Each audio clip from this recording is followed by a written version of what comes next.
Nyabo mama wa Fumuruji Honorable Sala Kataike Dogoli of office ya General Salim Saleh kama of director Ilaji Foundation Hajati big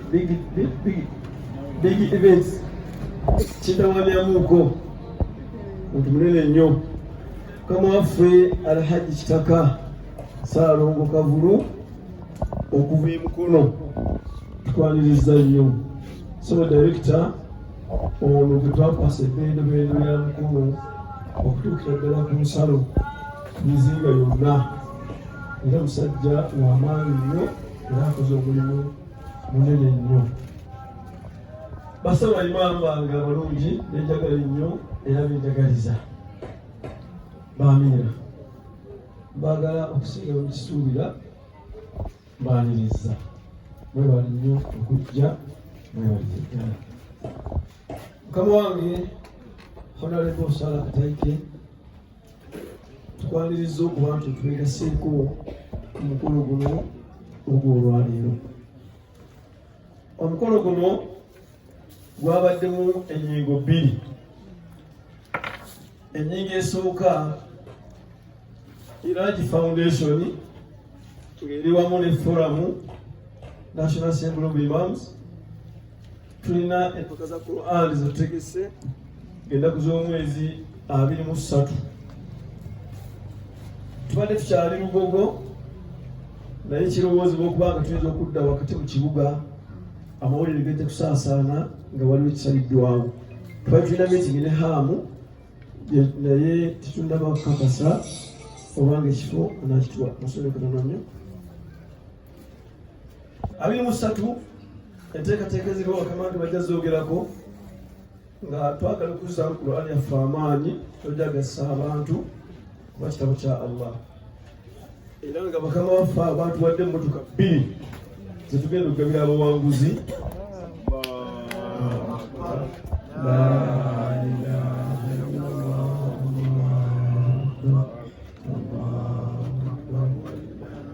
n'abagenda okugenda kuhijja. Ensonga ey'okubiri Honorable Kataike watukulembera nnyo mu nsonga z'okusakira bayimaamu naye ekimu ku byetwasaka olwali hijja zaabwe akamba ke tulina essaawa zino hijja zaffe ezayiseemu era omwaka guno Allah byakiwandiikako bajja kugenda insha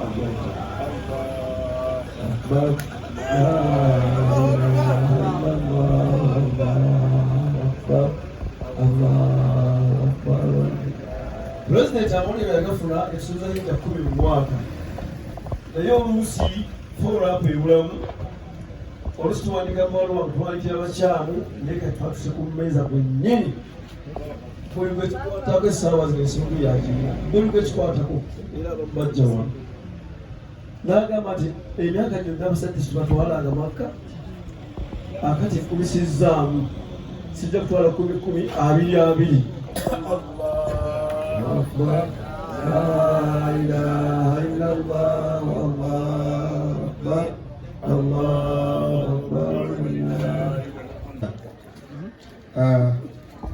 Come off the Honorable Shamim Nafuma,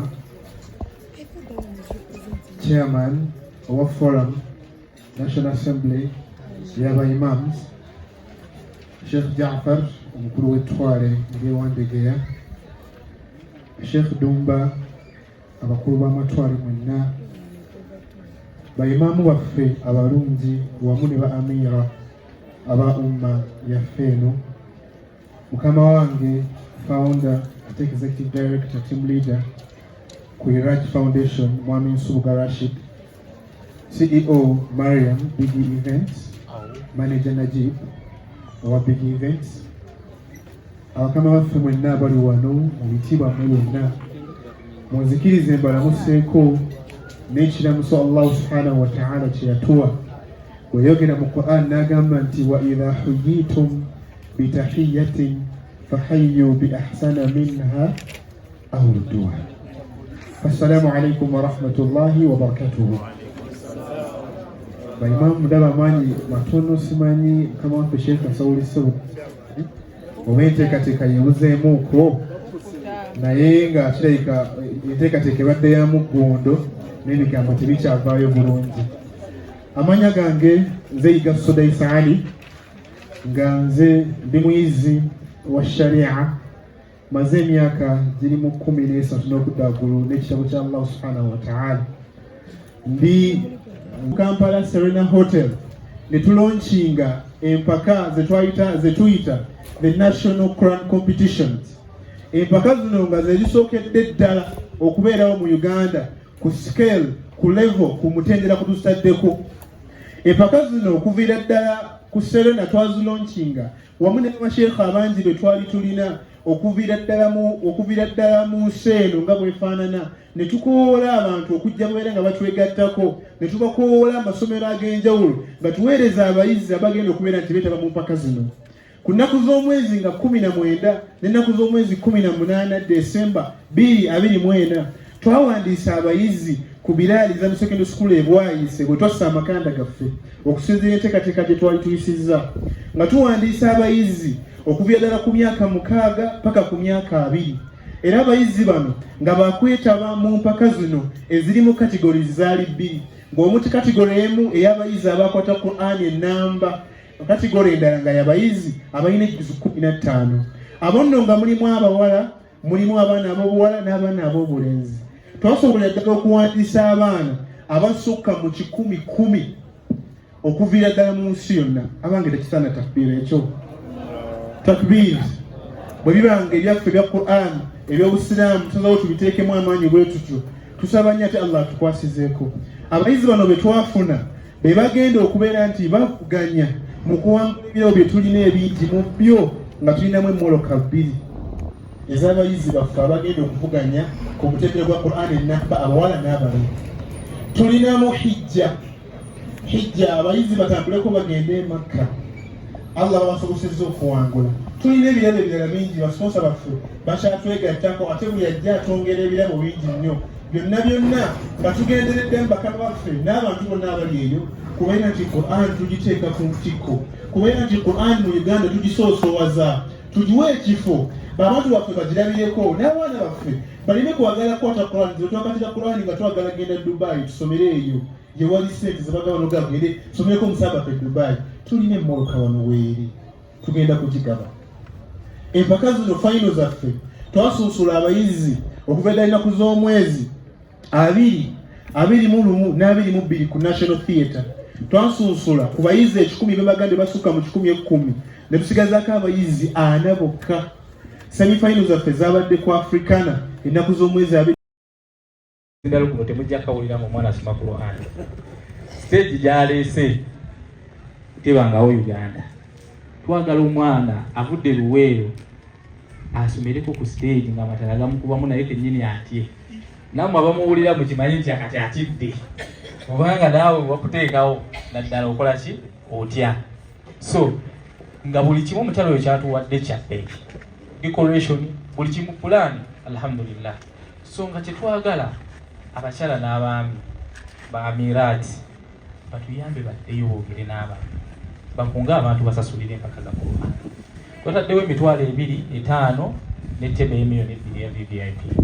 Naye buli muntu agenda kutuula mu tent ku lunaku olwo. Oba yasasudde 2 oba 5 oba miliyoni 2 eza ttebo. Ekyenjawulo twafuna sponsor waffe MTN babadde balina okuba naffe olunaku olwaleero naye communication yake ebuzeemu. MTN neteekawo nti omuntu ow'emitwalo 2 egenda musalirako omutwalo bw'abanga agula tiketi ku MomoPay. Bw'agula alibadi ya MomoPay agenda sasulanga omutwalo gumugumu ogula tiketi eyo. Omutwalo gumugumu bannange gutubula. Ekyenjawulo ekirala ekirimu nti bayimaamu baffe bo nga bayimaamu waliwo abavuddeyo nga bo baganze ngenda kulya bayimaamu. Era Sheikh Kasauli alina listi y'abayimaamu tiketi zonna ajja kuba nazo bagamba imaamu bwati bamukwasiza tiketi ye. Bangi abazze bavaayo mpona be bankubya akama ne sijja byogera ajja kujja beeyogerere naye nga oli yagamba zikangule imaamu addeyo akunga omuntu gw'asaza mu masjid gwatwala ku twale gwatwala ku region amukunge nga naye akimanya agenda kukola ki agenda kubeerayo. Sebo tenti y'abayimaamu nga bwetwogeddeko twagiteeseteese nga bw'owulira nti basika bannabbi yo eri separate era erinnya libeera ku lisiti. Sheikh Kasawulisi yagenda tuproviding era nera zitugenda okwa Mustafa Sheikh Salongo. Ekibuuzo kyange kigamba ekibuuzo w'omukulu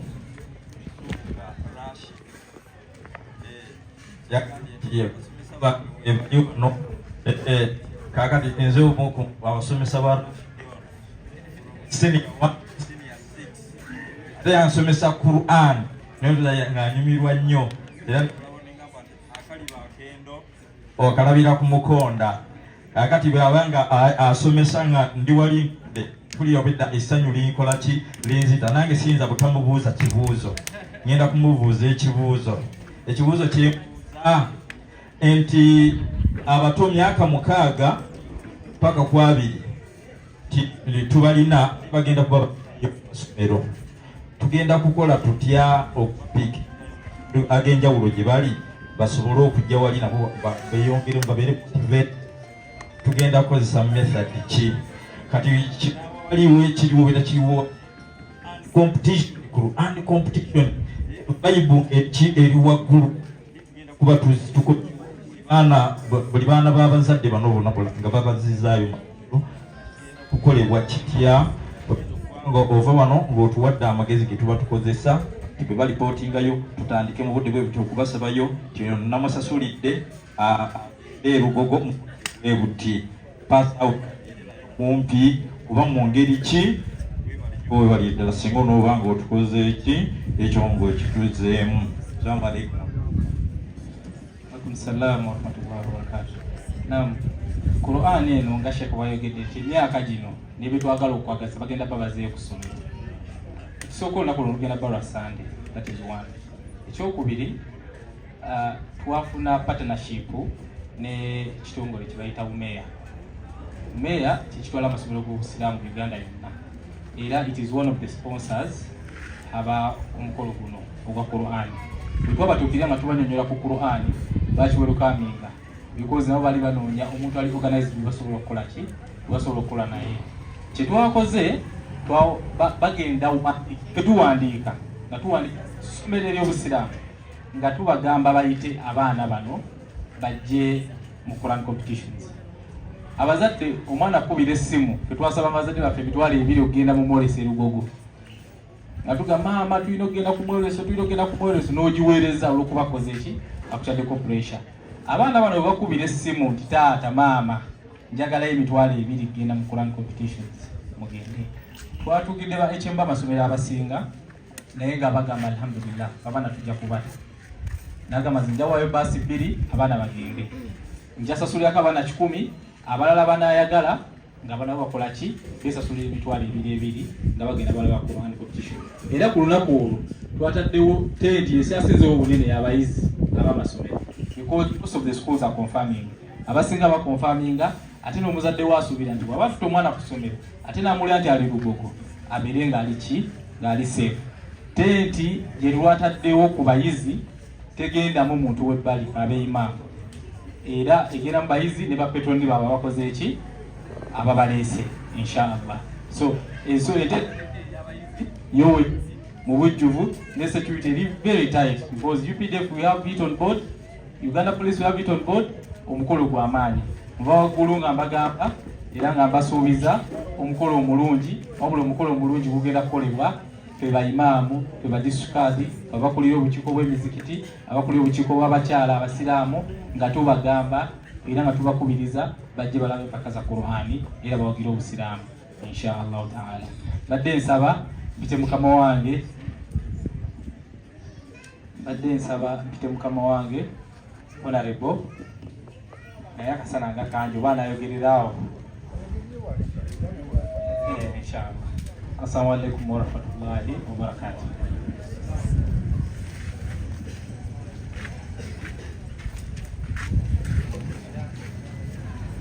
La ilaha illallah Allah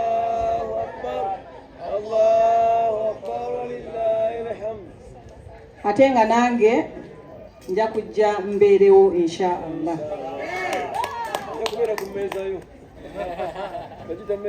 Olwakadde Seeka yagambye njogereko ku muzikiti gwaffe guno, ng'ogereko bwogezi, naye mbadde nsaba oba nfunayo Juma nzije tusalireko wano tulabe kye tuyinza naffe okukolako kati ne tukyuseemuko inshallah. Kuba nnyinza okweyama seminti ng'essaawa zino tewali kyetaagisa seminti nga wali ensonga endala inshallah. Wangi?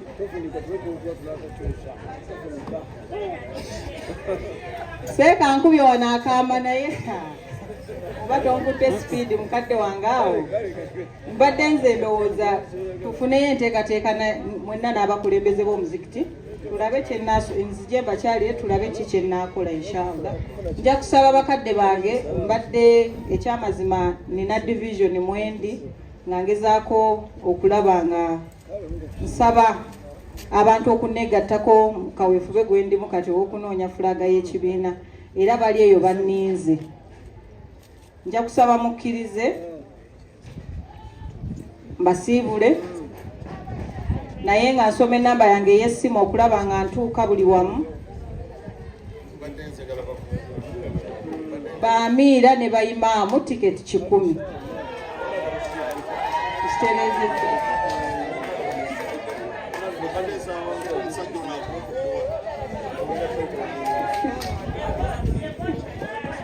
Nja kusaba munzikirize nsome ku namba yange ey'essimu bankolereyo enteekateeka inshallah nzije ntuuke, kuba kati nze njagala kwetuukira ddala ku muntu asembayo oba asookerwako. Ennamba yange eri 0704 0704 kuvaako. Tebababuzaabuza, ono Nanfuma Shamimu wa NRM. Owa NRM.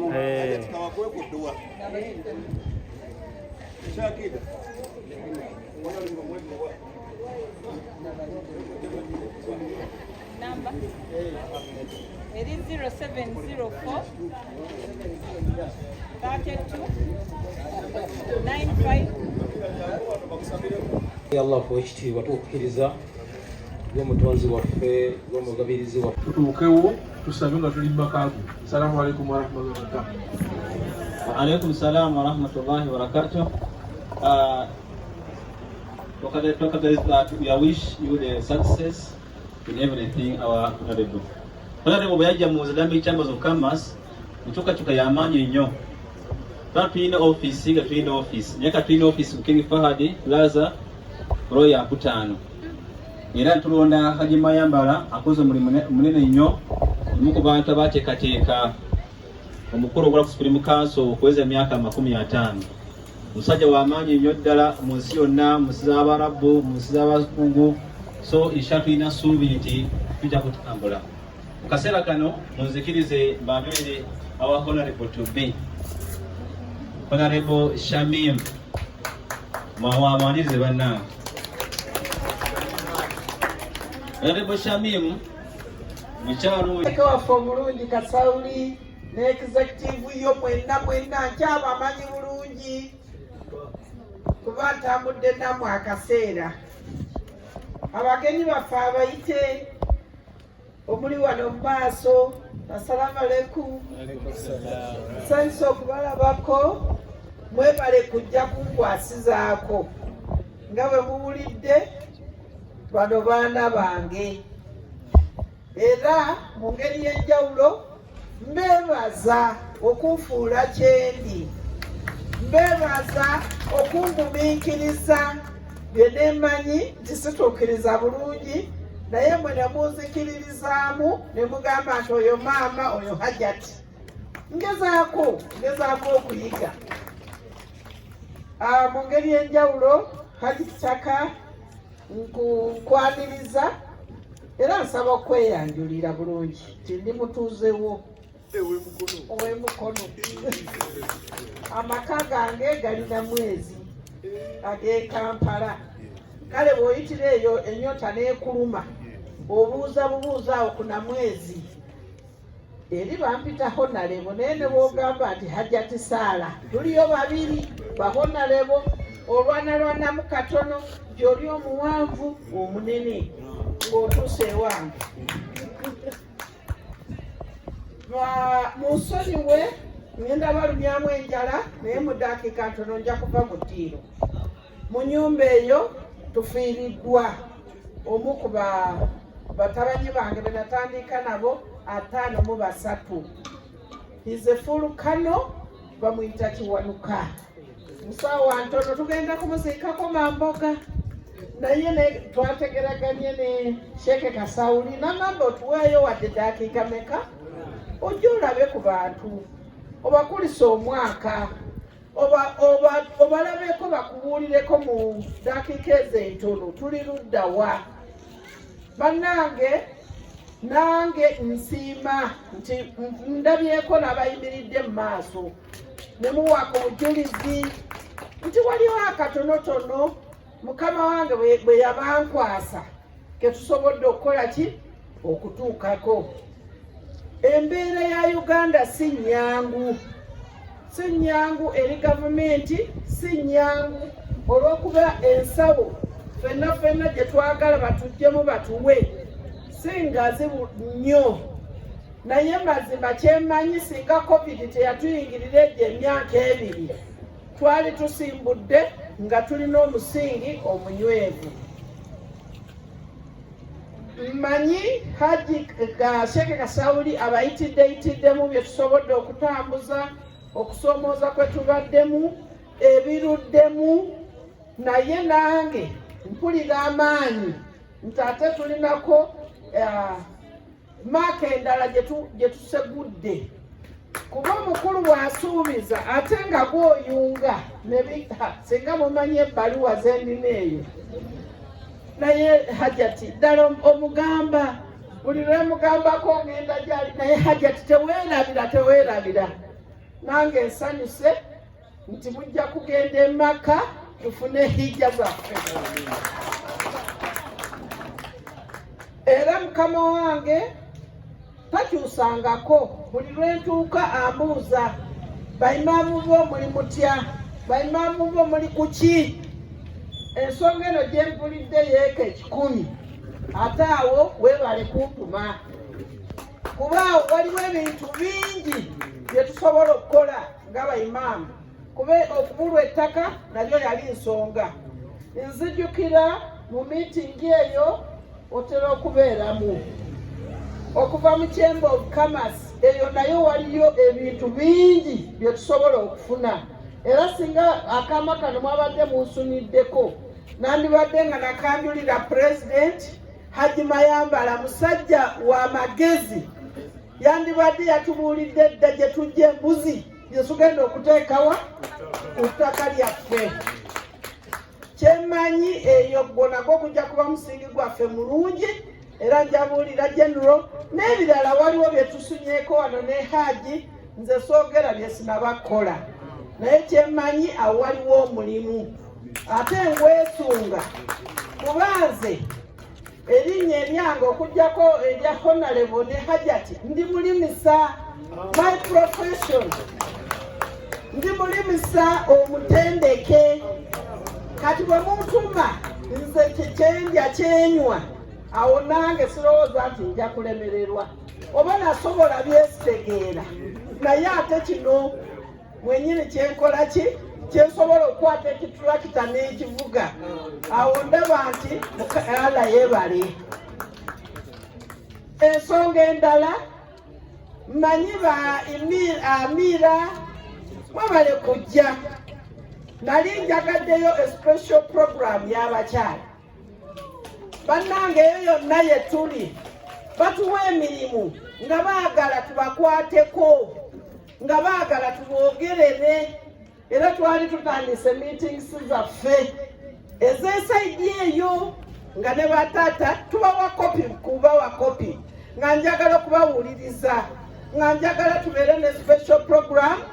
Twali twagala tuteekeyo tailoring school nga abakyala bamiira fo tukola ki n'enjawulo ebeerewo nti bwe batuwa ekintu kikola ki naffe mulina ebyo ate tulina n'ebirala sijja kukikyusamu. Amira mufune akaseera mudde ate twogere kuba ndinako obwama obulala bwe batayogerera wa inshallah. Ng'amaliriza sijja kwogera bingi. Kyemmanyi Sheikh yagadde nzije nfune update era mbuulire enanka omukolo gwaffe ogw'omu nnyumba. Era bwe muwulidde okumanya nga bwentuuka wano guba gwange, ayagadde akimbuulire era neetegeka okujja okwaniriza abagenyi. Kyemmanyi mukama waffe kati ali ku steering nga deputy General Kawanguzi, muntu waffe nnyo. Nja kusooka nkole ku lugambo nze mugambe nti bakuyise ate naffe tulabe. Tulina naffe abafu abamanyi okusoma Korani, bagambe mujje munyambe mukole ki ng'abasirikale mugezeeko oluusi naffe ne tuwangulayo ku kirabo. Naye mumanyi omuzannyo ogwo gwe bagamba nti cooperative mupiira oba togenze kugoba naye oba ogenze kukola ki kusanyusa kuzzaamu maanyi na kuteekamu obulamu. Nange nja kukubiriza ku beemanyi nti bajje batweyungeko. Mu nsonyiwe bakwanjulidde bahonorebo temuŋŋamba nti banange gabuddeeko temanyi mutabo offended. Mbasanyukidde mu kitiibwa kyammwe nga bahonorebo naye nze mbakakasa muli batabanyi bange kuba kasawuli we bakkiriza nze nembeera maama ate mmwe ekifo nammwe mwakoze eki mwakiridde dda.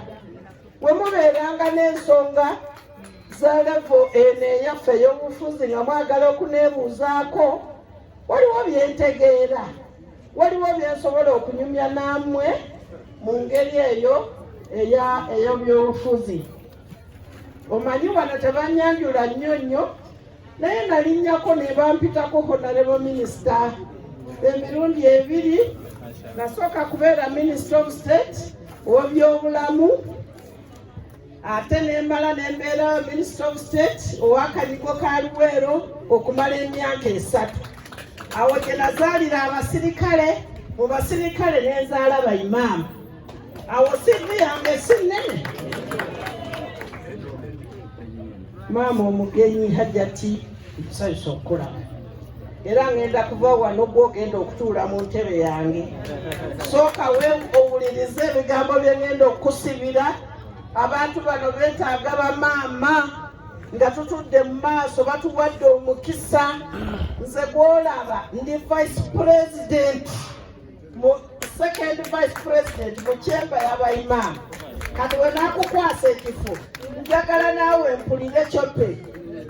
Nze ndala tojja kuzanyira naye wabula ekirungi mu abato mulina amaanyi. Nkwongeddeko n'abaganda b'abalala baabali n'omuto omulala wuno n'omuto omulala ali ewaliwa.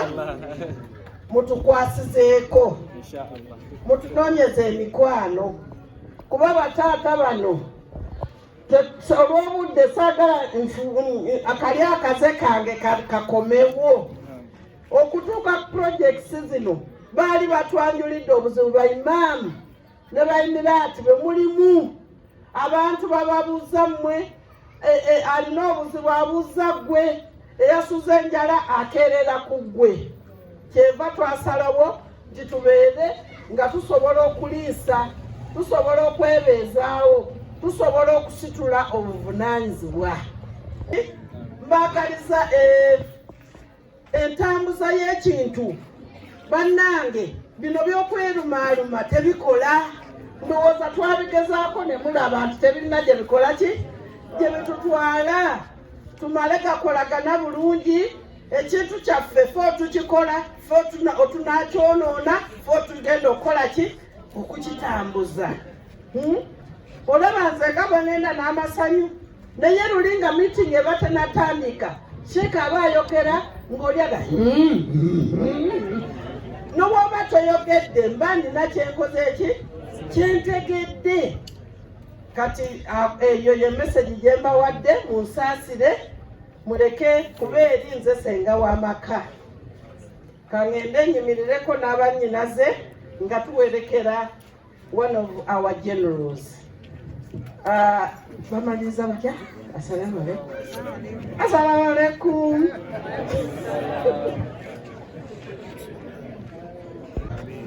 Gwamukulembera mu olugendo lwagenda okutambula wal khalifatu fi ahli baitiha era asigadde akuuma abantu b'ennyumba ye. Allahumma barik laha fi hadhihi safar, era Allah mutaire omukisa mu lugendo olwo birahmatika ya arhamar rahimin. Owange gwe omusaasizi asinga abasaasizi bonna. Walhamdulillahi rabbil alamin.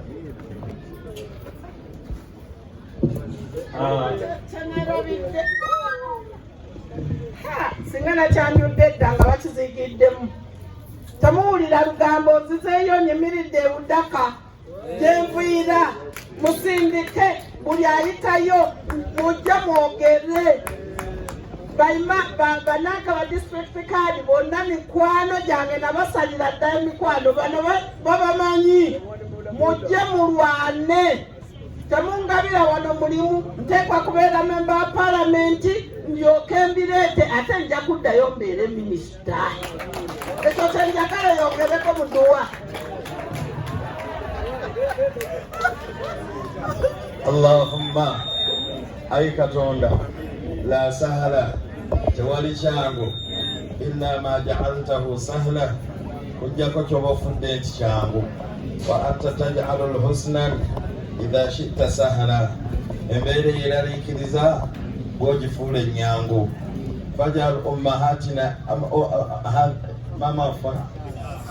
ummahatina sara sahlan fi imaratiha ya rabbal alamin. Mufuulire obukulembeze bwe okubeera nga bwangu, abeeremu abo abajja okuvaayo ng'ali mu buwanguzi, aleme kuba mu abo abajja okujja nga baliluuza. Kubanga gwe tumanyi nti inna hadha buli nsonga yonna gye tuba tukuwanjagidde gy'oli ebeera nnyangu era oba ogirinako obusobozi. Wa sallallahu ala Muhammadin wa ala alihi wa sahbihi wa sallim walhamdulillah.